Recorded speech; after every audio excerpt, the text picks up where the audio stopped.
ఈ యొక్క సమయంలో చదవబడినటువంటి లేఖన భాగాల నుంచి కొద్ది నిమిషాల పాటు మనము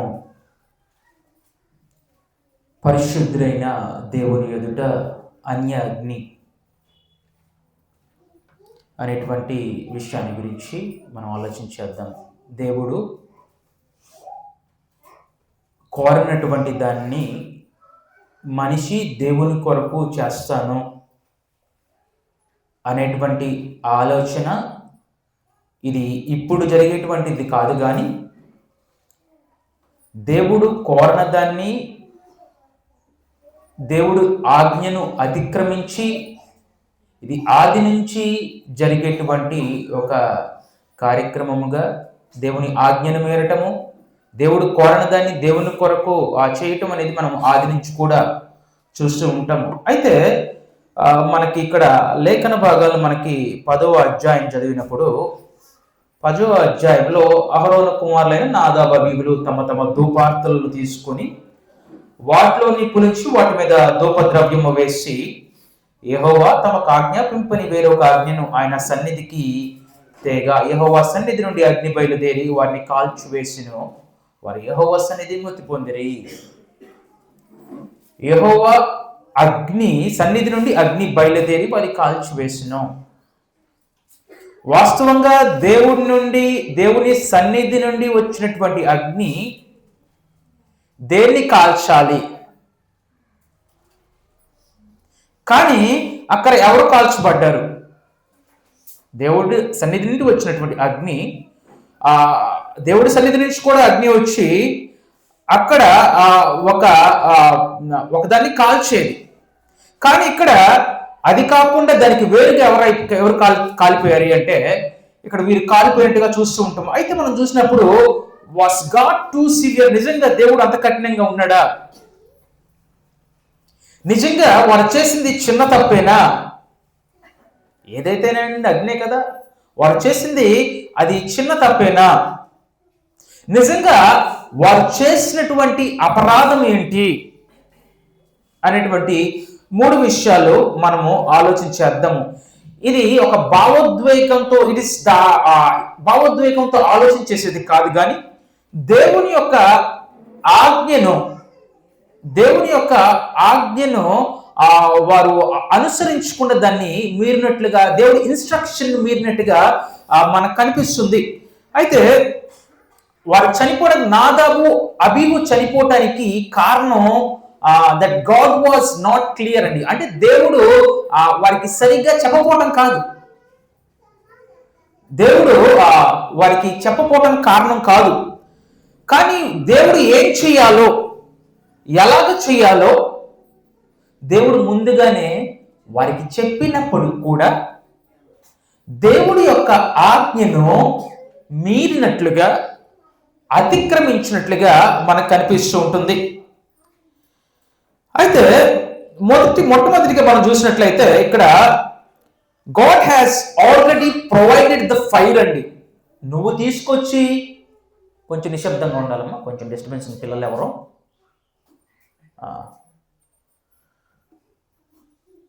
దేవుడు ముందుగానే వారికి మొదట చూసినట్లయితే దేవుడు అగ్నిని వాళ్ళకి ప్రొవైడ్ చేశాడండి. నువ్వేదో కొత్త అగ్ని తీసుకురావాల్సిన అవసరంలా.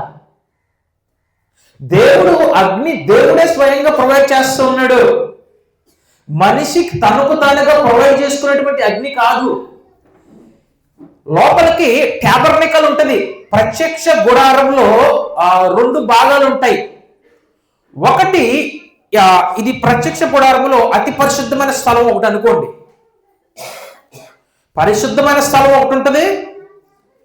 అతి పరిశుద్ధమైన స్థలంలో ఎవరికి వెళ్తున్నారు అంటే ప్రధాన యాజకుడు వాళ్ళు వెళ్తూ ఉంటారు. సంవత్సరం ఒక మారు అతి పరిశుద్ధ స్థలంలోకి వెళ్తూ ఉంటారు. పరిశుద్ధ స్థలంలో యాజకులు వెళ్తూ ఉంటారు. మరి ఆ ట్యాబర్నికల్, ఆ యొక్క గుడారానికి వెలుపుట ఏం చేస్తూ ఉంటారంటే అనేకమైనటువంటి దహనం జరుగుతూ ఉండేది. ఆల్టర్ ఆఫ్ బోట్ ఆఫరింగ్స్ అన్నమాట. దహన బలి, అక్కడ బలి అర్పిస్తుండేటువంటి వారు. మనం లేవికాండం చూసినట్లయితే 9వ అధ్యాయంలో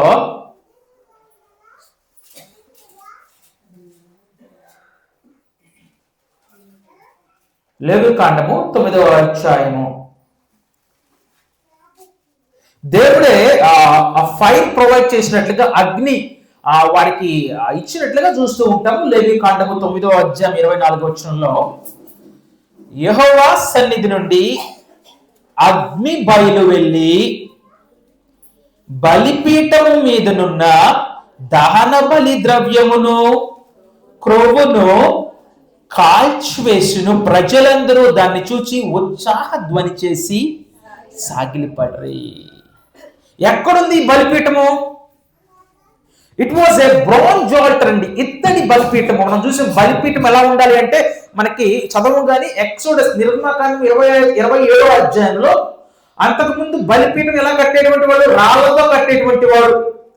కానీ ఆ యొక్క నిబంధన అంటే అప్పుడు క్రొత్త నిబంధన వాళ్ళకి నిబంధన అంటే దేవుడు వారికి ధర్మశాస్త్రాన్ని ఇచ్చినప్పుడు, ఈ ధర్మశాస్త్రాన్ని ఇచ్చినప్పుడు దేవుడు ఏ విధంగా బలిపీఠాలు కట్టాలో, దాన్ని ఏ కర్రతో చేయాలో, అది ఏ ఆకారంలో ఉండాలో, అది చచౌకంగా స్క్వేర్గా చచౌకంగా ఉండాలన్నాడు, దాని సైడ్ రింగులు ఉండాలన్నాడు, అటు ఇటు ఎలాగ ఉండాలో దాని మధ్యలో ఇలా గుల్లగా ఉండాలన్నాడు, దాన్ని ఏ మెటీరియల్ తో తయారు చేయాలో ప్రత్యేకంగా దాని ఏ కొలతలు ఎలా ఉండాలో దేవుడు వారికి ఆజ్ఞాపించాడు. దేవుడు ఎలాగైతే ఆజ్ఞాపించాడో మోషే గారు దాన్ని అలాగే ఆయన చేయించినట్లుగా అలాగే దాన్ని మొత్తం నిర్మాణం జరిగించినట్లుగా మనం చూస్తూ ఉంటాం. అంటే దేవుడు చెప్పిన దాన్నే వారు వినియోగించారు. దేవుడు కోరుకున్న రూపంలోనే వారు దాన్ని ఆ మెటీరియల్ ని ఉపయోగించి కన్స్ట్రక్ట్ చేసినట్లుగా నిర్మించినట్లుగా మనకు కనిపిస్తూ ఉంటుంది.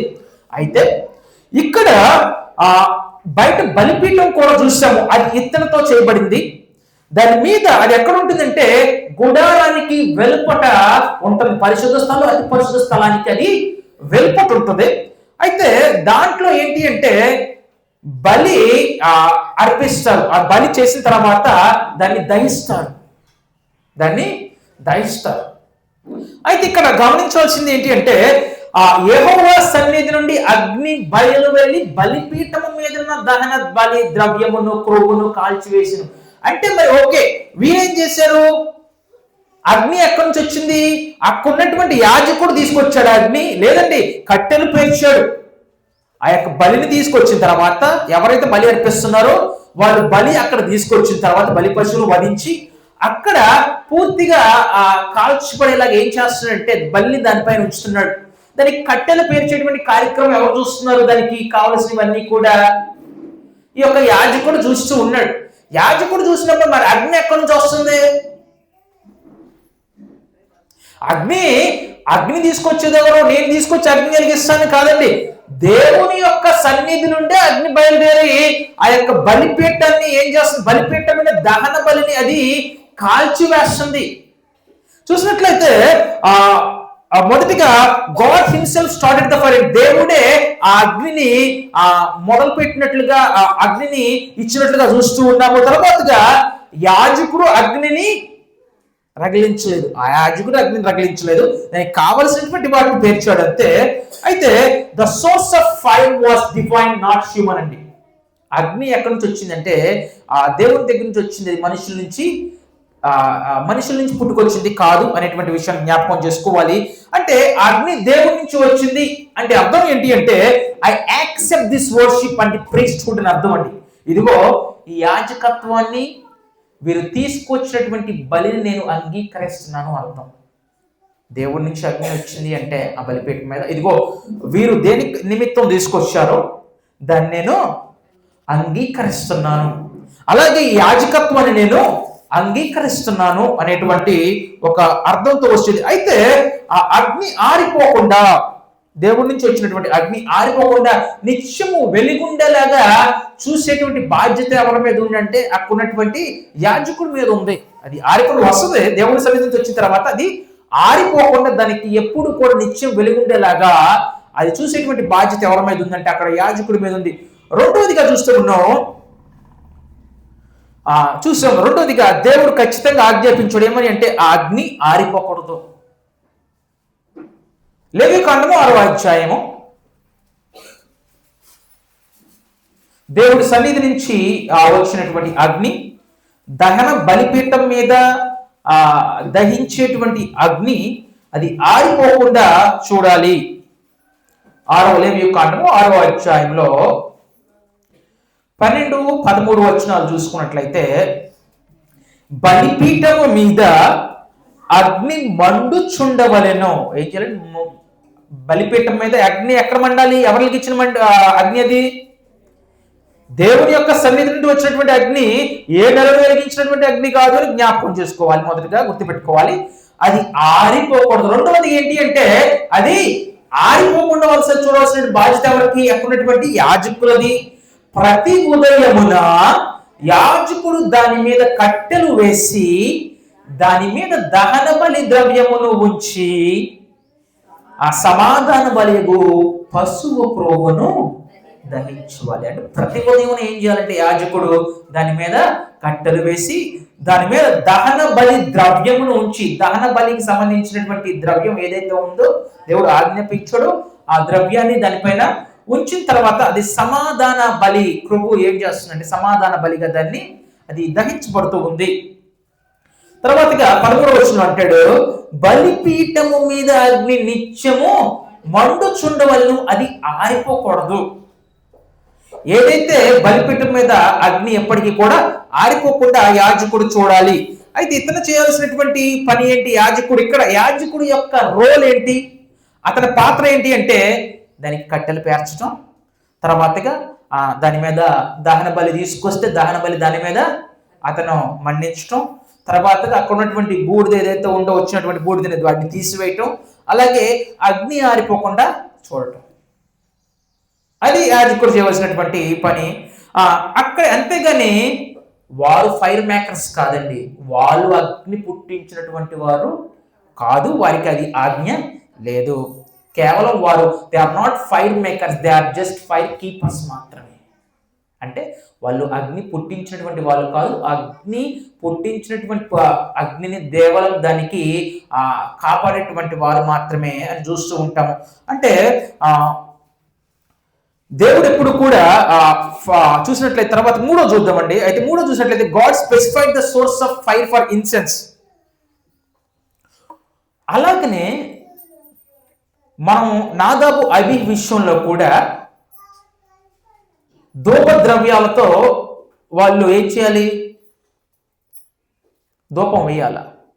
దానికి ధూపం వేయటానికి ఎలా ఉండేదంటే ఇంతకుముందు చూసే ఉంటారండి, అదొక కుంపటి టైప్ ఉంటుందని. కుంపటి కాదు, ఇంతకుముందు మీరు ఇమేజ్ చూసే ఉంటారు, ఇమేజ్ చూపించట్లేదు నేను. అలా పట్టుకొని దాన్ని లోపలికి వెళ్తూ ఉంటారు. దాంట్లో బొగ్గులు ఉంటాయి, బొగ్గుల మీద ఇవి ధూపం ఈ యొక్క ఏదైతే ఇన్సెన్స్ అంటారు అంటే ధూప ద్రవ్యము 4 రకాలైనటువంటి ఒక ఇంగ్రీడియంట్స్ కలుపుకొని సుగంధ ద్రవ్యాలు కలిపి దానితో తయారు చేయాలి. దేవుడు ఎలా తయారు చేయాలో కూడా చెప్పాడండి. దేవుడు ఆ దేవుని యొక్క అతి పరిశుద్ధమైనటువంటి స్థలములో ధూపం వేసినప్పుడు ఉదయం సాయంత్రం ధూపం వేయాలి. అది ఏ ఇంగ్రీడియంట్స్ కలిపితే ఆ ధూపం వేయాలో చెప్పాడు. ఆ ధూపాన్ని ఎలా పడితే అలాగా నేను పెర్ఫ్యూమ్ ఇంట్లో రూమ్ ఫ్రెషనర్గా వాడతానంటే లేదండి, అది మంచి వాసన వస్తుంది, అది నా ఇంట్లో వాడతానంటే కుదరదు. అది ఖచ్చితంగా ఎక్కడ వాడాలంటే దేవుని యొక్క అతి పరిశుద్ధ స్థలంలో అది ఉండాలి అని దేవుడు తెలియజేశాడు. అయితే అలాగనే దేవుడు మనకి తెలియజేసినట్లుగా ఏం వాడాలో తెలియజేసినట్టు కనిపిస్తూ ఉంటుంది. అయితే రెండవ ఆల్టర్, రెండవ ధూప వేదిక ఏంటి అంటే, మొదటిగా ధూప బలిపీఠము ఎక్కడ ఉంది? దహన బలిపీఠం ఎక్కడ ఉంది? బయట ఉంది. రెండవది ఏంటి అంటే లోపల ఉండేది, అది ధూప బలిపీఠం. ధూపం వేయడానికి వాడేటువంటి బలిపీఠం ఇంతకుముందు మనకి చూపించానంటే అది స్క్రీన్ పైన ధూప బలిపీఠం ఎలా ఉంటుందో అది మీకు మరి జ్ఞాపకం ఉందనుకుంటున్నాను. ఆ ధూప బలిపీఠం లోపల ఉంటుంది. అది దేంతో చేయబడిందంటే the golden altar of incense. అది గోల్డ్తో చేయబడిందండి, బంగారంతో చేయబడింది. బంగారం పైన పొదిగినట్లుగా మనకు కనిపిస్తూ ఉంటుంది. అంతా కాదు కానీ బంగారపు రేపు ఉన్నట్లుగా బంగారంతో పొదిగినట్లుగా మనకు కనిపిస్తూ ఉంటుంది. అది చాలా పరిశుద్ధమైనటువంటి స్థలంగా కనిపిస్తూ ఉంటుంది. లేవీయుల కాండము 16వ అధ్యాయము. అలాగనే మరి ఇప్పుడు ఇక్కడ అగ్ని ఎక్కడి నుంచి రావాలి? అక్కడ అగ్ని ఎక్కడి నుంచి వచ్చింది? దహన బలిపీఠం మీద దేవుడి నుంచి వచ్చింది. మరి ఇక్కడ అగ్ని, ఇక్కడ లోపల ఎవరు వస్తున్నారు? అహరోను వారి సంతతి. అహరోనుకు ప్రధాన యాజకత్వం ఇవ్వబడింది, వారి కుమారులకు కూడా అదే క్రమంలో యాజకత్వం, ప్రధాన యాజకత్వం ఇవ్వబడినప్పుడు నాదాబు అవి కూడా ఏం చేయాలంటే దాన్నే చేయవలసినటువంటి వారుగా ఉన్నారు. లోపల ఆ ధూప బలిపీఠం మీద వేసినప్పుడు మరి అగ్ని ఎక్కడి నుంచి రావాలో కూడా దేవుడు చెప్పాడు. మనం చూసినట్లయితే లేవియకాండం 16వ అధ్యాయము 12వ వచనంలో యెహోవా సన్నిధినున్న ధూప పీఠము, ఏమన్నా యెహోవా సన్నిధిలో ఉంది, అక్కడ ధూప పీఠము మీద నుండి ధూపార్తెడు నిప్పులను ఎక్కడి నుంచి తీసుకురావాలంట? యెహోవా సన్నిధి నుండి ధూపపీఠము మీద నుండి ధూపార్తెడు నిప్పులను తన పిడికెలతో పరిమళ ధూప చూర్ణమును తీసుకొని అడ్డతెర లోపలికి వాటిని తెచ్చి తాను చావకుండునట్లు ముందుగానే చెప్పాడండి. ధూపం ఎలా వేయాలన్నాడు? ఖచ్చితంగా పాత నిబంధనలో చూసినట్లయితే పాత నిబంధనకు యాజకత్వం ఉన్నప్పుడు దేవుడు ఏ విధంగా నెమ్మదిగా అసలు యాజకత్వం ఏంటో, దేవుడు ఎలాంటి పరిశుద్ధుడో, దేవుడు ఎలాంటి ఆరాధన అంగీకరిస్తాడో, ఎలాంటి బలులను అంగీకరిస్తాడో, దేవుని సన్నిధిలో యోగ్యమైనది ఏంటో అనేది చిన్నగా భౌతిక పరంగా వారికి నేర్పిస్తూ వస్తున్నాడు మొదటగా దేవుడు. ఒక్కసారిగా ఆ పరిగెత్తమంటే, ఒలింపిక్స్ లో పరిగెత్తమంటే అప్పుడే పుట్టినటువంటి పిల్లలు పరిగెత్తగలరా? మొదటిగా వాడికి ఏం తెలియాలా? బేసిక్స్ తెలియాలి. అవునండి, మొదటిగా కొన్ని బేసిక్స్ ఏంటో తెలిసిన తర్వాత వాడికి తెలుసుకున్న తర్వాత అదేంటో వాడికి తెలుస్తుంది. మ్యాథ్స్ కూడా, లెక్కలు కూడా వాడికి ఎడిషన్స్, డివిజన్స్, కూడికలు, తీసివేతలు రాకుండా ఆల్జిబ్రా చేస్తాడు. అర్థం కాదండి, ఆల్జిబ్రా ఏంటో తెలియదు. ఆల్జిబ్రా గుండె గాబరా అంటాడు. చెప్పుడు అన్నప్పుడు ఆల్జిబ్రా అంటే గుండె గాబరా అనేవాళ్ళు సార్. అంటే ఎడిషన్స్, సబ్ట్రాక్షన్స్ రాకుండా వాడికి ఆల్జిబ్రా చెప్తే ఏమర్థమవుద్ది? అర్థం కాదు. అలాగనే దేవుడు ఎంత పరిశుద్ధుడో, దేవుడు ఎలాంటి వాడో భౌతికమైన ఇవి లేకుండా ఈరోజు ఆత్మ సంబంధంగా అన్నా సరే, యాజకత్వం అన్నా సరే ఎవరికి అర్థం కాదండి. దేవుడు మానవుల లాంటి వాడు కాడు. చూసినట్లయితే ఇక్కడ యెహోవా సన్నిధి నుండి ధూపపీఠము మీద నుండి ధూపార్తెడు నిప్పులను తన పిడికలతో పరిమళ ధూపచూర్ణమును తీసుకొని అడ్డు తెర లోపలికి వాటిని తెచ్చి తను చావుకుండునట్టు అన్నాడు. ముందుగానే దేవుడు చెప్పాడండి. ఆదాము కూడా చెప్పాడు అదే విధంగా. ఏమని చెప్పాడండి? ఏదైనా తినవచ్చు, ఇది తినకూడదు, మీరు చావుకుండునట్లు అన్నాడు. అది దావీదు గారి దగ్గర కూడా చెప్తాడండి. మందసాన్ని ఎవరు మోయాలి, కహాతీలు మోయాలా, ఎవరు మోయాలి అనే దగ్గర కూడా ఇది చావకున్నట్లు అంటే ముందుగానే దేవుడు చెప్పినప్పుడు కూడా ఏం చేస్తున్నారు వీళ్ళు? ఆజ్ఞను అతిక్రమించడానికి ప్రయత్నం చేస్తూ ఉన్నారు. ఆ ధూపము మేఘము వలె శాసనముల మీదనున్న కరుణాపీఠమును కమ్ముటకు. కరుణాపీఠం చూసినట్లయితే లోపల దేవుని మందసం ఉంటది. ఆ మందసం పైన కేరేములలాగా, దేవదూతల్లాగా, కేరేములు అనమాట, ఆ దేవుని యొక్క పరిశుద్ధతను కాపాడుతున్నట్లుగా దానికి గుర్తుగా ఇద్దరు కేరేబులు ఉండేటువంటి వారు. ఆ కేరేబుల పైన ఈ మర్సీ సీట్ అనేది ఉంటుందండి. కరుణాపీఠం అంటారు. దేవుని కరుణాపీఠం ఉంటుంది. ఆ కరుణాపీఠము మీద ఈ ధూపం ఏం చేస్తుంది? ఈ యొక్క సువాసన ఏం చేస్తుంది? ఆ కరుణాపీఠాన్ని అది కమ్ము వేస్తుంది. దాంట్లో ఏముంటాయి? చక్కగా బొగ్గులు తీసుకొని వస్తున్నారు. దాని మీద ఏ ద్రవ్యం తీసుకురావాలో ఖచ్చితంగా 4 రకాలైన ఇంగ్రీడియంట్స్ దాన్ని తయారు చేయాలి. దాని ఇంట్లో వాడటానికి, ఎక్కడో వాడటానికి దాన్ని వీల్లేదు. కేవలం అతి పరిశుద్ధమైనటువంటి స్థలంలో ప్రధాన యాజకులు మాత్రమే తీసుకువెళ్ళాలి. తర్వాత ఆ ధూపము మేఘము వలె శాసనముల మీద ఉన్న కరుణాపీఠమును కమ్ముటకు యెహోవా సన్నిధిని ఆ అగ్ని మీద ఆ ధూప ద్రవ్యమును వేయవలెను. ఏం చేయాలో అక్కడ తెలియజేస్తూ ఉన్నాడు. కాబట్టి చూసినట్లయితే ఇక్కడ అగ్ని ఎక్కడి నుంచి వస్తుందంటే అగ్ని దేవుడి నుంచి వస్తుంది.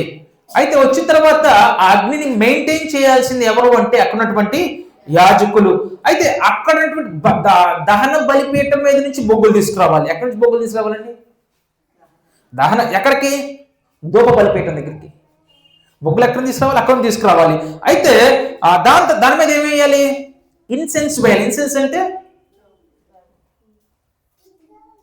ఈ యొక్క సువాసన వచ్చేదండి. సువాసన వచ్చేటువంటి ఆ ఇంగ్రీడియంట్స్ ఏదైతే ఉందో అది దాని మీద దేవుడు చెప్పినట్లుగా దాని మీద వేయవలసినటువంటి వాడుగా ఉండాలి. అయితే గుర్తుపెట్టుకోవాల్సింది ఏంటి అంటే, మరి అగ్ని ఎలా వచ్చింది అంటే దాని మీద వేసినటువంటి ద్రవ్యం ద్వారా అగ్ని రాలా. దాని మీద వేసినటువంటి ద్రవ్యం ద్వారా అగ్ని రాలా. అది దేని మీద డిపెండ్ అయి ఉంటుంది అంటే దేవుడి మీద డిపెండ్ అయి ఉంటుందండి అగ్ని అనేది అని చూస్తూ ఉంటాం. అయితే 4 చూసినట్లయితే దేవుడు అదే విధంగా అన్ఆథరైజ్ వర్షిప్ అని దేవుడు కోరినటువంటి ఆరాధన ఉంది. దేవుడు కోరినటువంటి ఆరాధన దేవుడు మొదటిగా కావాలి అంటే ఏం చేస్తున్నాడు అంటే తను ఏమి కోరుతున్నాడో ముందుగా తెలియజేస్తున్నాడు. అవునా? దేవుడు చెప్పని దాన్ని కోరతాడా? లేదండి. దేవుడు ఏమైనా కోరుతున్నాడంటే ముందుగా దాని ఇన్స్ట్రక్షన్స్ ఇస్తాడు. నోవహు గారికి ఇన్స్ట్రక్షన్స్ ఇచ్చాడా? ఇచ్చాడండి. ఏ యొక్క మ్రానుతో చితిసార మ్రానుతో చేయాలన్నాడు. దాని యొక్క లెంత్ ఎలా ఉంటుందో చెప్పాడు. దాని యొక్క మెజర్మెంట్స్ ఏంటో చెప్పాడు. అలాగే మోషే గారికి కూడా ధూప బలిపీఠం చేసినప్పుడు ఎలాగ ఉండాలో చెప్పాడు. ఏ మెటీరియల్ వాడాలో చెప్పాడు. అలాగే దహన బలిపీఠం చేసినప్పుడు ఎలా ఉండాలో చెప్పాడు. ప్రతిదీ కూడా మెజర్మెంట్స్ ఇచ్చాడు. మెటీరియల్ కూడా ఏం వాడాలో కూడా దేవుడు చెప్తూ ఉన్నాడు. అలాగనే ఆరాధన కూడా దేవుడు ఏం చేస్తున్నాడంటే ఆరాధన కావచ్చు, లేకపోతే ఏదన్నా దేవుని కొరకు చేసేది ఏదన్నా సరే దేవుని యొక్క ఆజ్ఞ ఉండాలి. చూసినట్లయితే మన యొక్క క్రియేటివిటీ తయారు చేయడానికి ఈ రోజు లిబర్టీ ఉంది.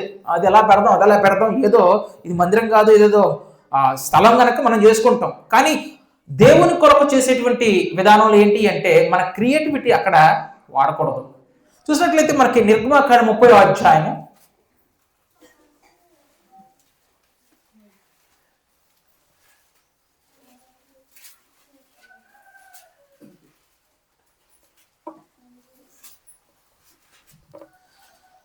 30వ అధ్యాయము 9వ వచనంలో మీరు దాని మీద అన్య ధూపమైనను ఏమన్నా చెప్పాను ముందే. లేవికాండం వచ్చేటప్పుడు ముందే ఇప్పుడు మీరు దాని మీద అన్య ధూపమైనను అంటే నో స్ట్రేంజ్ ఇన్సెన్స్. వేరేదేది కూడా దేవుడు ఆజ్ఞాపించిన ఏం చెప్తున్నాడు? No strange incense. అన్య ధూపము. దేవుడు ఆజ్ఞాపించిన ధూపం ఒకటి ఉంది. ఎక్కడి నుంచి బొగ్గులు రావాలి, అలాగనే ఎక్కడి నుంచి దేనితో అవి తయారు చేయాలా, ఆ యొక్క ఇన్సెన్స్, ఆ యొక్క సువాసన వెదజల్లేది వేటితో ఏ ఇంగ్రీడియంట్స్ తో తయారు చేయాలో కూడా దేవుడు ముందుగానే వారికి చెప్పారు. అయితే దాని మీద ఏం పడాలా? వేరేదేది వాడకూడదు. అంటే దేవుడు అది వాడొద్దని చెప్పలేదుగా. ఏది వాడమని చెప్పాడు? దేవుడు ఇదే వాడమన్నాడు, వేరేది వాడొద్దన్నాడు. ఇక్కడ ఖచ్చితంగా అన్యదేది వాడొద్దు అంటే ముందుగానే దేవుడే చెప్పుండాలి. దేవుడు అదే చెప్పాడు. అన్య ధూపమైనను దహన బలి సంబంధమైన ద్రవ్యమైన ఏం తేకూడదు. మళ్ళీ ఇక్కడికి దహన బలి వేసేసేటువంటి ద్రవ్యం వేరే ఉంది, ధూప బలిపీఠం వేసేసేటువంటి ద్రవ్యం వేరే ఉందండి. అవునా? దహన బలిపీఠం ఎక్కడ ఉంటుంది? బయట ఉంటుంది. దాని మీద వేసేటువంటి ద్రవ్యం వేరే ఉంది. ధూపబలి దేవుడు అతి పరిశుద్ధ స్థలంలో వేసేటువంటి ఈ యొక్క దీన్ని చూసేటువంటి యొక్క పెర్ఫ్యూమ్ వేరే ఉంది, ఇన్సెన్స్ వేరే ఉంది. దహన బలి సంబంధమైన ద్రవ్యమైనను నైవేద్యమైనను అర్పించకూడదు, పానీయమైనను దాని మీద పోయకూడదు. అవి నీళ్ళు పోస్తానండి, మంచి పెర్ఫ్యూమ్ ఉందండి, నేను తయారు చేశానండి అంటే కుదరదు. నేను ఇంట్లో తయారు చేశానండి మంచిగా అంటే కుదరదు. దేవుడు ఎలా తయారు చేయాలో, ఎవరు తయారు చేయాలో, ఎలా ఉండాలో చెప్పినటువంటి క్రమంలోనే దాన్ని తీసుకురావాలి. మనం చూస్తూ ఉన్నాము. అయితే ఇక్కడ గాడ్ రెగ్యులేట్ చేసింది ఏంటి అంటే దేవుడు ఏం తెలియచేస్తున్నాడు అంటే బలిపీఠం ఎలా ఉండాలో చెప్పాడు, దాని మీద ధూపం ఏముండాలో చెప్పాడు, ఎప్పుడు వేయాలో చెప్పాడు, ఉదయమును సాయంత్రం టైమింగ్ చెప్పాడు. అలాగే అగ్ని ఏంటో కూడా చెప్పాడు. అగ్ని ఎక్కడి నుంచి తీసుకురావాలో కూడా దేవుడు చెప్పాడు. దేవుడు ఎన్ని చెప్పినప్పటికీ మనం అనుకున్న మొదటిగా చనిపోవటానికి ఇంత చిన్న కారణమా, ఇంత అన్నిటిని తీసుకొచ్చి చచ్చిపోయారా అనుకుంటున్నాం. కానీ అసలు దేవుడు ఎంత ఖచ్చితంగా ఎంత చెప్తూ ఉండంటే దీన్ని ఎంత అధిగమించారు చూడండి. అంటే ఎంత ఇన్సిన్సియర్గా ఉన్నారు, ఎంతగా నిర్లక్ష్యంగా ఉన్నారు దేవుని విషయంలో మనకి ఆ గ్రంథం చదివినప్పుడు అనిపిస్తుంది. కానీ ఒక వచ్చిన చదవగానే ఏముందిలే దేవుడు చెప్పాడు అంతేనా అనుకుంటారు. చూసినట్లయితే దేవుడు అక్కడ ఏమేమి రెగ్యులేట్ చేశాడు కాబట్టి దేవుడు ఆ విషయంలో ఏమి చేయాలో ఖచ్చితంగా చెప్పినట్లుగా చూస్తూ ఉన్నాడు. ఏమేమి చేయకూడదని వరుసగా చెప్పడా, ఏమి చేయాలో ఖచ్చితంగా చెప్పాడు. దాంట్లో అగ్ని తీసుకురాకూడదు, అక్కడ తీసుకురాకూడదు అని చెప్పాడు. ఓహో అక్కడ తీసుకురావద్దని చెప్పాడు కానీ మా ఇంట్లో తీసుకురావద్దని చెప్పాడు. మితండవాదులు ఆర్గ్యుమెంట్ చేయడానికో లేకపోతే అనేకమైనటువంటి ఫూలిష్ పీపుల్ మాట్లాడేటువంటి మాటలండి. ఎవరు మాట్లాడతారంటే ఈ యొక్క ఫూలిష్ పీపుల్ మాట్లాడేటువంటి మాటలు ఖచ్చితంగా చేయాలన్నప్పుడు రావాలి అంతే. తర్వాత 5 చూసినట్లయితే మరి నాదాబు అభిమం ఏం చేశారు? దేవుడు ఎంత చెప్పినప్పుడు కూడా నాదాబు అభిమం ఏం చేశారంటే లేవీయుల కాండము 10వ అధ్యాయము అన్యమైనది ఏది కూడా అర్పించకూడదు దేవుడు చెప్పినప్పుడు కూడా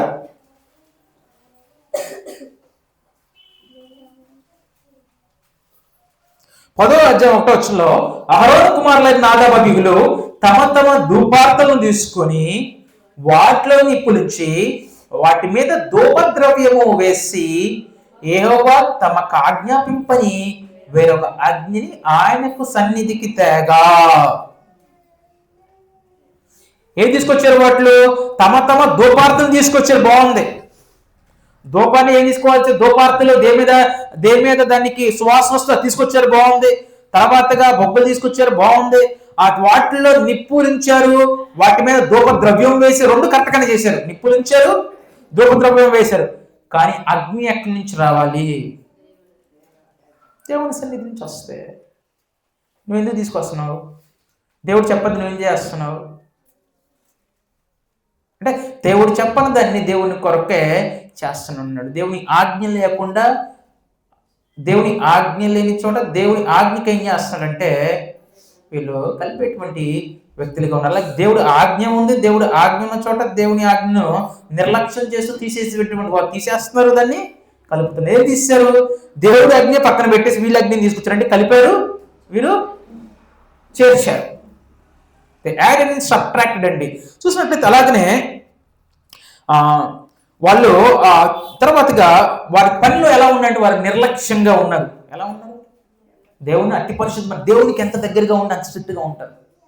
అక్కడ ఏం జరుగుతుందంటే దేవుడు పరిశుద్ధుడు, అతి పరిశుద్ధమైనటువంటి స్థలంలో వచ్చేటువంటి వ్యక్తులు ప్రధాన యాజకులు వీళ్ళు ఇంకా చాలా జాగ్రత్తగా ఉన్నారు. అందుకే సంవత్సరానికి ఒకసారి ఎవరు వెళ్తున్నారు? ప్రధాన యాజకుడు వెళ్ళినప్పుడు చక్కగా ఆ దానిమ్మ గింజలు లాంటి ఆ యొక్క గంటలు లాంటివి కట్టేసుకొని ఆ యొక్క అంగీ దొరుకుని, అంగీ కూడా ఎలా ఉండాలని చెప్పాడు. అంగీలు కూడా ఈరోజు వేసుకున్నాడు తెల్ల అంగీలు వేసుకోవడానికి లేదు కదండి. అంగీలు ఎలా ఉండాలో చెప్పాడు. ఒక తాడు ఉంటుంది. ఎందుకు తాడు? ఒకవేళ ఏమన్నా నిర్లక్ష్యంగా చేస్తున్నాడు అనుకోండి, అక్కడే చనిపోతాడు. లోపలికి వెళ్ళడానికి వీళ్ళకి కూడా లేదు కనుక తాడు పట్టుకొని శవాన్ని బయటికి తాగుతాడు. అంటే దేవుడిని, అతి పరిశుద్ధమైన దేవుడి దగ్గర నిర్లక్ష్యం పనిచేయదు. దేవుడి యొక్క విషయంలో, అతి పరిశుద్ధమైనటువంటి దేవుడి విషయం నిర్లక్ష్యం పనిచేయదు అనేటువంటి విషయాన్ని అక్కడ మనకి దేవుడు ఎంత పరిశుద్ధంగా ఉంటాడో అనేటువంటి విషయాన్ని దేవుడు వారికి నేర్పుతూ వచ్చాడు. ఆ రోజు వారు యాజకులైతే ఈరోజు క్రీస్తు రక్తంలో కడగబడినటువంటి మనమందరం కూడా యాజకులుగా ఉన్నాము. మన ప్రధాన యాజకుడు క్రీస్తు ప్రభువు వారు. ఆ రోజు ప్రధాన యాజకుడు ఏం చేశాడు? తనది కాని రక్తాన్ని, అంటే మేకల యొక్కయో కోడల యొక్కయో రక్తాన్ని తీసుకొని తన పాపము నిమిత్తము, తన కుటుంబ సభ్యుల పాపము నిమిత్తము, ఇశ్రాయేలు ప్రజలందరూ పాపము నిమిత్తము ఏం చేసేటువంటి వాడు? ఆ రక్తాన్ని ప్రోక్షించేటువంటి వాడు. కానీ ఈరోజు ఉన్నటువంటి ప్రధాన యాజకుడు తన రక్తము చేత పట్టుకొని దేవుని యొక్క సముఖంలోకి, అతి పరిశుద్ధమైనటువంటి స్థలంలో పరలోకంలోకి ఉన్నాడు. పరిశుద్ధమైన స్థలము దేవుని యొక్క సంఘం అయితే, అతి పరిశుద్ధమైన స్థలము పరలోకంగా ఉంది. ఆ పరలోకంలో ఎవరున్నారు అంటే క్రీస్తు ప్రభు. ఎవరు పరలోకంకి వెళ్ళలేదు, చనిపోయినటువంటి వారు ఎవరో పరలోకం వెళ్ళలేదు. ఎందుకంటే తీర్పు జరగలేదు కనుక. తీర్పు జరిగిన తర్వాత ఎక్కడికి వెళ్ళాలో డిసైడ్ అయిపోతూ ఉంటుంది. అతి పరిశుద్ధ స్థలంలో ఎవరున్నారు? అతి ప్రధాన యాజకుడిగా నిర్దోషంగా జీవించినటువంటి, పాపము లేకుండా జీవించినటువంటి క్రీస్తు ప్రభు వారు తన రక్తము చేత పట్టుకొని దేవుని యొక్క సముఖంలో మన పాపముల నిమిత్తం ఆయన ఏం చేస్తున్నారంటే ఆయన అర్పిస్తూ వస్తున్నారు.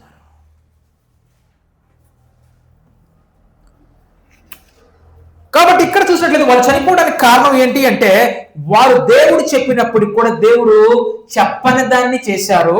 తర్వాతగా దేవుడు అంత ఆజ్ఞ ఇచ్చినప్పుడు కూడా ఇన్సిన్సియర్ గా ఉన్నారు, దేవుణ్ణి వెక్కిరించేటువంటి వారుగా ఉన్నారండి.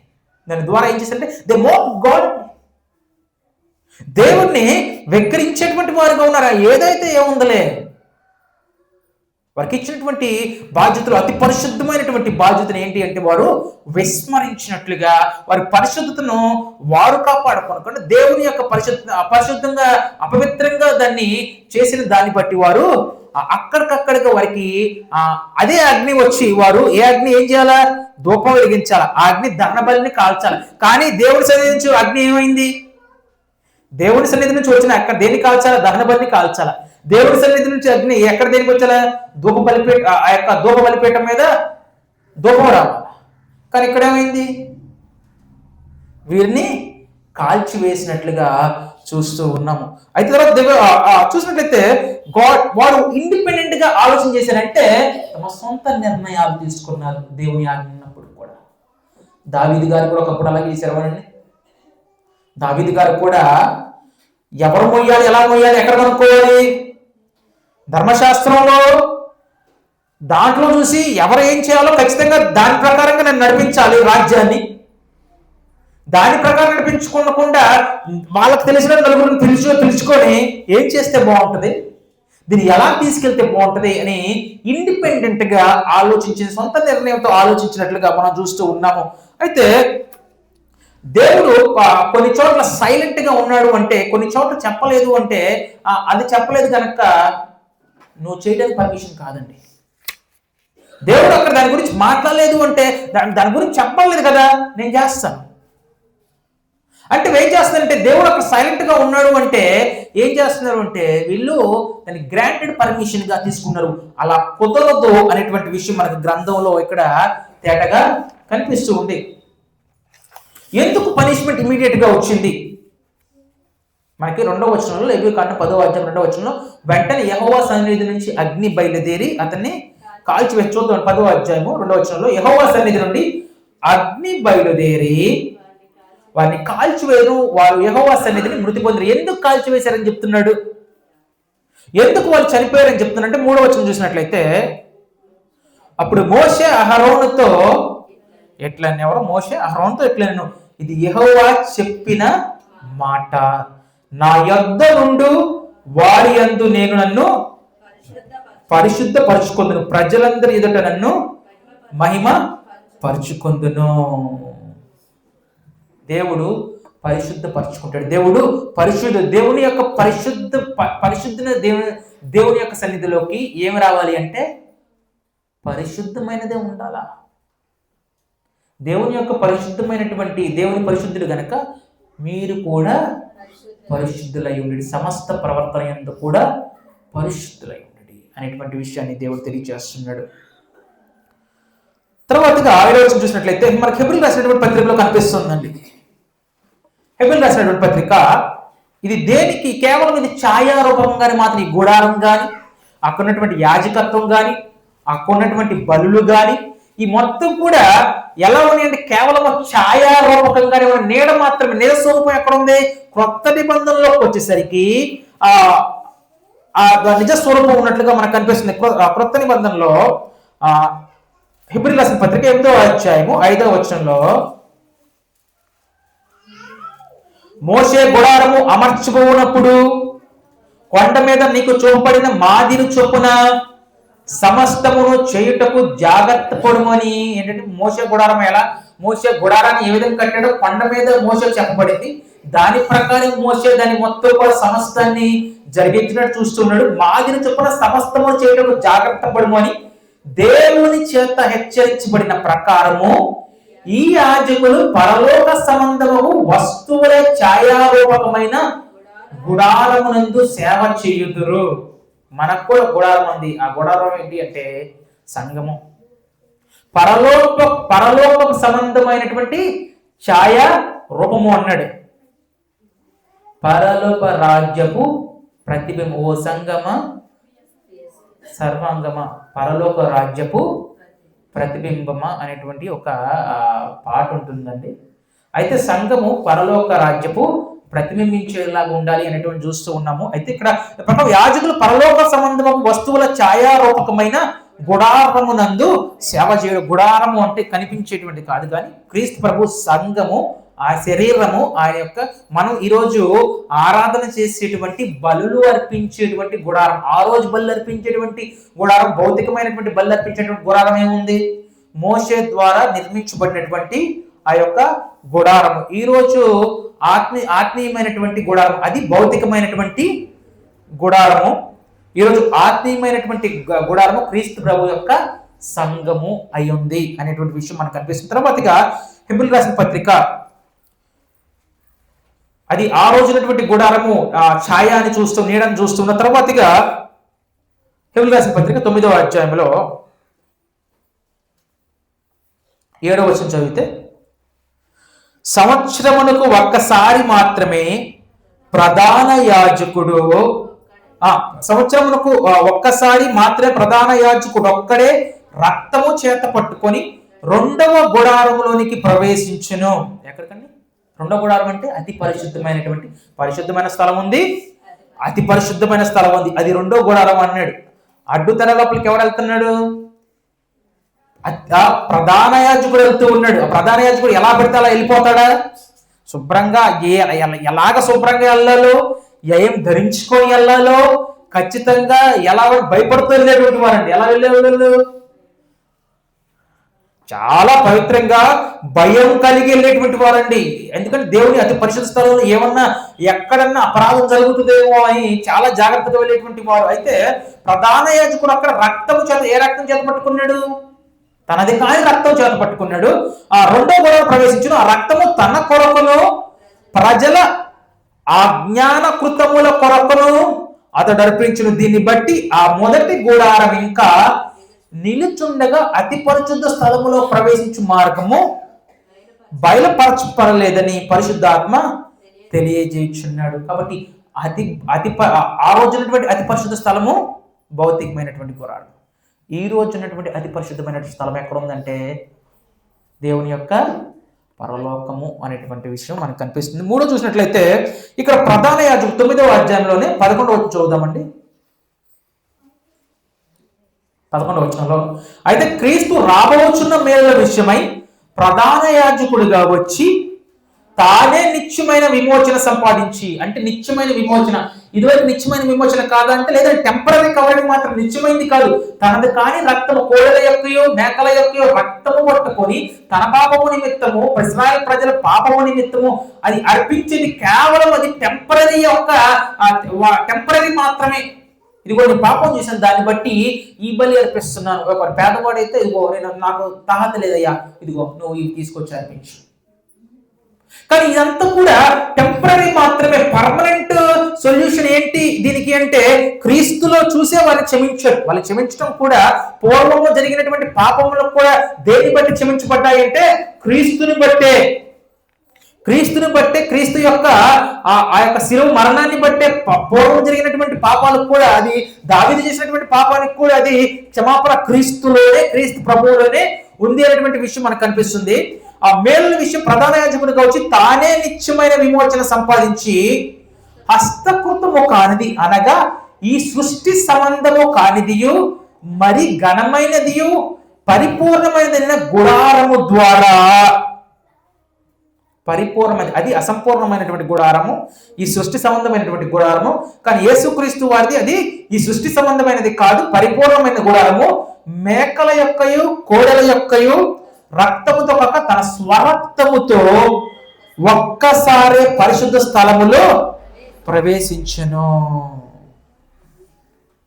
ఆయన ఒక్కసారి పరిశుద్ధ స్థలంలో, 5 సంవత్సరం ఒకసారి వెళ్తూ ఉన్నారు, మళ్ళీ పాపాలు గుర్తొస్తూ ఉన్నాయి. సంవత్సరం ఒకసారి వెళ్తూ ఉన్నారు, మళ్ళీ పాపాలు చేస్తున్నారు, మళ్ళీ గుర్తు. కానీ అలా కాకుండా యేసుక్రీస్తు వాళ్ళు తన రక్తముతో సంవత్సరంకి ఒక్కసారి కాకుండా ఆయన నిత్యంగా తన రక్తం చేత పట్టుకుని దేవుని యొక్క సముఖములోకి ఆయన వెళ్ళినట్లుగా మనం చూస్తూ ఉన్నాము. తర్వాతగా 28వ వచనంలో హెబ్రీయులకు రాసిన పత్రిక 12వ అధ్యాయము, అలాగనే హెబ్రీయుల గ్రంథకర్త మనం హెచ్చరిస్తూ ఉన్నాడు. 12వ అధ్యాయం 28వ వచనంలో,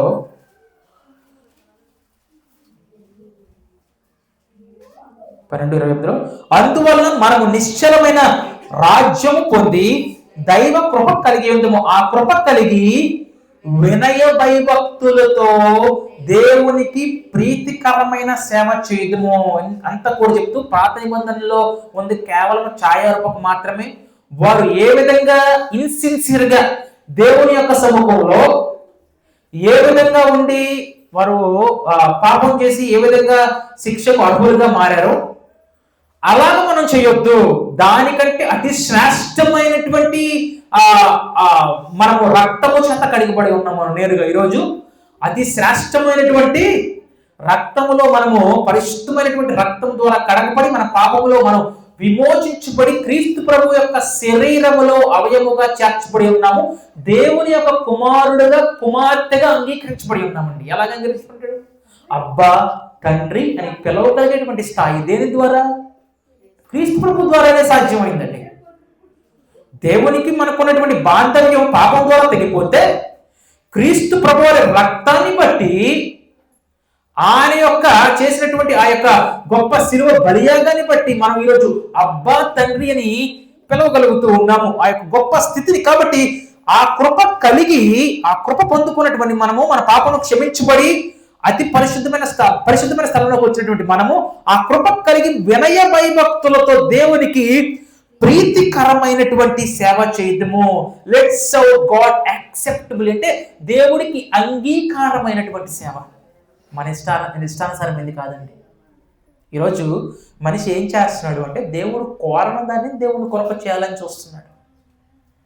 దేవుడు అంగీకరించడం, దేవుడు చెప్పలేదు కదని దేవుడు చెప్పని దాన్ని దేవుని కొరకు చెయ్యటానికి, దేవుని యొక్క విషయంలో కలపటానికి, తీసివేయడానికి ఆలోచన చేస్తున్నాడు. తనకి నచ్చితే ఉంచుకున్న నచ్చకపోతే దాన్ని తీసివేసేటువంటి వ్యక్తులుగా ఉన్నాడు. కాబట్టి ఇక్కడ అందుకే హెచ్చరిస్తున్నాడు, జాగ్రత్త.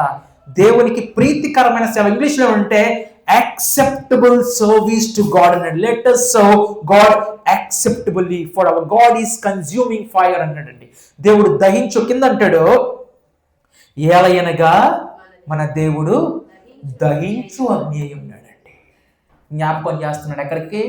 నాదాబు అబీగు.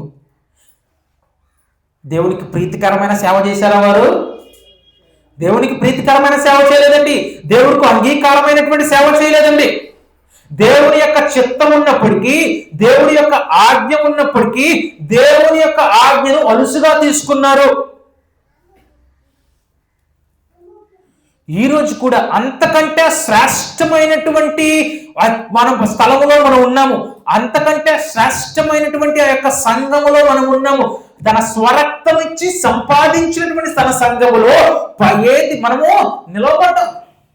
ఒక సంఘంగా మనము దేవుని ఎదుట క్రీస్తు ప్రభు యొక్క శరీరంలో మనము ఉన్నాము. కాబట్టి పరిశుద్ధమైన నేను పరిశుద్ధుని కనుక మీరు కూడా సమస్త ప్రవర్తన యందు పరిశుద్ధులై ఉండి అనేటువంటి ఒక హెచ్చరిక దయచేసి. కాబట్టి ఇక్కడ హెచ్చరికను మరలా గుర్తు చేస్తున్నాడు. ఆ కృప కలిగి మనం కృప పొందుకున్న వాస్తవానికి కృపకు అర్హులము. కృపకు అర్హులం కాదండి, శిక్షింపదగినటువంటి వారు, పాపము చేత నశించేటువంటి వారిని దేవుడు ఏం చేశాడంటే క్రీస్తు ప్రభు ద్వారా మనం శిక్షించకుండా ఇంకా ఉన్నతమైన స్థితి ఆయన కుమారులుగా చేశాడండి. కుమార్తెలుగా చేశాడు. పరలోక రాజ్యము ఇస్తానని భయానగా పరిశుద్ధాత్మను మనకి ఇచ్చాడండి. ఇదిగో నీకు పరలోక రాజ్యం ఇస్తున్నాను, నా కుమారునితో పాటు వారసత్వం ఇస్తున్నాను, ముందుగా భయానగా ఇదిగో పరిశుద్ధాత్మను మీకు సంచకరువుగా ఇస్తున్నాను. మీలో నివాసం చేయడానికి బాప్తిసం తీసుకున్నప్పుడు దేవుడు ముందుగా ఆ యొక్క భయానగా మనకి ఏమి ఇస్తున్నాడంటే ఆయన ఇస్తున్నాడు. దాన్ని ఫుల్గా పేమెంట్ చేస్తాను, హాఫ్ పేమెంట్ ఇప్పుడు చేస్తాను. దేవుడు వాగ్దానం చేసినటువంటి వాడు నమ్మదగిన వాడు. కానీ మనం ఆ గొప్ప కృప శిక్షించబడేటువంటి వారు మనం ఆ గొప్ప కృప పొందుకుని అయితే ఆ కృప పొందుకున్నటువంటి మనం ఎంత జాగ్రత్తగా ఉండాలంటే వినయ భయభక్తులతో వినయం కలిగినటువంటి వారుగా దేవుని యొక్క సన్నిధిలో మనం తగ్గించుకున్నటువంటి వారుగా వినయ భయము భక్తి కలిగినటువంటి వారుగా దేవునికి యోగ్యమైనటువంటి సేవ అంటే దేవుడు ప్రీతికరమైంది అనవచ్చు, యోగ్యమైన అనవచ్చు, అది దేవుడు అంగీకరించే విధంగా మనము ఆయన కొరకు సేవ చేయాలి. ఎలాగనగా మన దేవుడు దహించు అగ్ని అయి ఉన్నాడు అనేటువంటి విషయాన్ని మనకి ఇక్కడ తెలియపరుస్తున్నాడు. కాబట్టి మనకి క్రొత్త నిబంధనకి రాకమునుపు మలాకి గ్రంథం తర్వాత 400 ఏళ్ళు దరిదాపుకు పైగా ఈ సైలెంట్ నిశ్శబ్ద కాలం అనేది ఉండేది. అంటే దేవుడి నుంచి ఎటువంటి సమాచారం రాకపోతే వీరందరూ ఏం చేశారంటే అక్కడ ఉన్నటువంటి వారు అనేక మంది కొత్త నియమాలను వెలుగులోకి తీసుకొచ్చేసారు. అందుకే పరిసయ్యులు శాస్త్రులు యేసుక్రీస్తు వారు వచ్చిన తర్వాత అంత భయంకరంగా ఖండిస్తారంటే దేవుడు చెప్పనటువంటి అనేకమైనటువంటి హ్యూమన్ ట్రెడిషన్స్ అండి, మానవ కల్పితాలు, మానవ ఉపదేశాలు అనేకమైనవి వచ్చేసాయి. ఎప్పుడు ఈ సైలెంట్ పీరియడ్ లో అనేకమైనవి ధర్మశాస్త్రానికి అవి కల్పించిన తర్వాత అనేకమైనవి కూడా మనుషులు ఇది ఆచరించకపోతే ఇంకేమైనా పాపమేమో, దీన్ని చేయకపోతే పాపమేమో అన్నట్లుగా ఈ ధర్మశాస్త్ర ఉపదేశకులు, శాస్త్రులు, పరిశీలు వీరందరూ కూడా అలాగే దాన్ని తీసుకొచ్చేసారు. అనేకమైనవి కల్పించినటువంటిగా తీసుకొచ్చు. అందుకే అదిగో వారు నన్ను వ్యర్థంగా మనుషులు కల్పించినటువంటి మత్తయి సువార్త 15వ అధ్యాయం 9వ వచనం అండి. మత్తయి సువార్త 15వ అధ్యాయము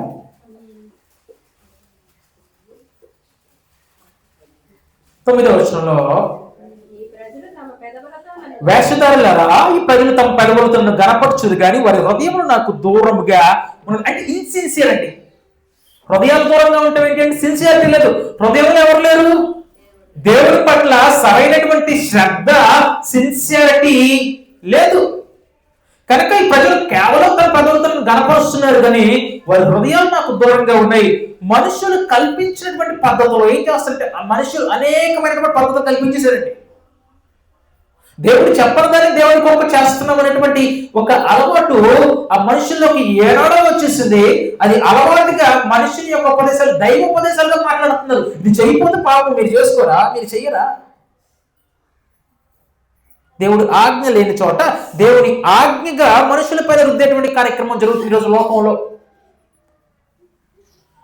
వారి హృదయం నాకు దూరంగా ఉన్నది. మనుషులు కల్పించిన పద్ధతులు దైవోపదేశం బోధించుచు వారు నన్ను వ్యర్థముగా ఆరాధించుతున్నారంటే చేసేటువంటి ఆరాధన వ్యర్థం. వారు చేసేటువంటి దూపం వ్యర్థమేనా? వారు చేసేటువంటి ధూపం ఏంటి? వ్యర్థం. ఎందుకంటే దేవుని యొక్క ఆజ్ఞకు వ్యతిరేకంగా చేశారు. వారు ధూపం వేస్తున్నందుకు శాపాగ్నికి గురయ్యారు. ఈరోజు కూడా అటువంటి ఆరాధన జరిగించినట్లయితే, అలాగే దేవుణ్ణి సేవించినట్లే ఏమవుతుందంటే అది మనుషులు కల్పించినటువంటి వాటిని తీసుకొచ్చి ఇది ఖచ్చితంగా చెయ్యాలి, లేకపోతే కుదరదండి. దేవుడు చెప్పని చోట సైలెంట్గా ఉండాలి. దేవుడు చెప్పలేదంటే ఇది అంగీకారం చేయొచ్చు అని కాదు. అపోస్తులు ఎవరు పాటించలేదంటే వాళ్ళు పాటించలేదు, నేను చేసుకోవచ్చు కాదండి. కొన్ని చోట్ల లిబర్టీ ఉంది, కొన్ని చోట్ల కమాండ్మెంట్ ఉంది. లిబర్టీ అంటే స్వేచ్ఛ ఉంది. ఎలాగా? ఈరోజు ప్రకటించాలి సువార్త, ఆ రోజు సువార్త ప్రకటించమన్నాడు. ఎలా ప్రకటించాలో, దేంట్లో వెళ్ళాడు, దాంట్లో లిబర్టీ ఉంది. నేను కారులో వెళ్తాను, బస్సులో వెళ్తాను, ప్లేన్లో వెళ్తానా, నడిచి వెళ్తానా, గుర్రం మీద వెళ్తానా, మన ఇష్టం అది. తర్వాత కొలస్సీయుల రాసిన పత్రిక వ్యర్థంగా ఆలోచిస్తున్నారు, మన గురించి మాట చెప్పిన సరిది అంటున్నాడు కొలస్సీయుల రాసిన పత్రిక. కాబట్టి మనం ఏం చేసినా సరే ఎవరి యొక్క అథారిటీ ఉండాలా?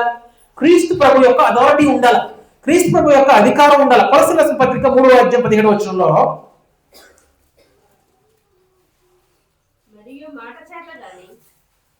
కాబట్టి మరి మీరు మాట చేత గాని క్రియ చేత గాని మీరేం చేశారంటే మన మాట ద్వారా చేసిన క్రియ చేసిన ప్రభువైన యేసుక్రీస్తు వారు ఎవరి ద్వారా చేయాలి అంటున్నాడు? మధ్యవర్తి ఎవరు? ఆయన లేకుండా దేవునికి నీకు మధ్యలో ఏంటి? ఏమి చేసినను ప్రభువైన యేసుక్రీస్తు యేసు ద్వారా తండ్రి అయిన దేవునికి కృతజ్ఞతాస్తులు చెల్లించు సమస్తమును ఆయన పేరిట చేయుడి. క్రీస్తు పేరిట సమస్తమును కూడా కార్యక్రమాలు జరిగించాలి. ఎందుకంటే దేవుని ముంగిట నిన్ను పరిశుద్ధినిగా నిలవబెట్టేది ఎవరో? దేవుడు దహించు అగ్ని ఉన్నాడు. ఆయన ఎదుట ధైర్యంగా మనం వెళ్ళగలుగుతుందంటే ఎవరు కారణం అంటే క్రీస్తు ప్రభు వారి యొక్క రక్తము, ఆయన రక్తంలో కడగపట్టడం ద్వారా ఆ యొక్క ధైర్యము కలిగినటువంటి వారుగా మనము ఆయన సముఖంలో నిలబడుతూ ఉన్నాము. ఆయన యొక్క ప్రభు బలలో ఆయనతో కలిసి, క్రీస్తు ప్రభుతో కలిసి దేవుని ఎదుట మనము ఆ భోజన బలలో మనము పాల్పంచగలుగుతున్నాము. అది క్రీస్తు ప్రభు ద్వారా వచ్చింది. కాబట్టి ఈ ప్రతి దానికి అథారిటీ ఉండాలా? ఎవరి యొక్క ఆజ్ఞ ఉండాలంటే క్రీస్తు ప్రభు యొక్క ఆజ్ఞ ఉందా లేదా, దేవుని యొక్క చిత్తం ఉందా లేదా అని ఆలోచన చేయాలి. కాబట్టి క్రీస్తుకు మించింది క్రీస్తు కలగండి, అది అబద్ధ బోధ. 2 జాన్ రెండవ యోహాను పత్రిక అండి 9వ వచనం చూద్దాము.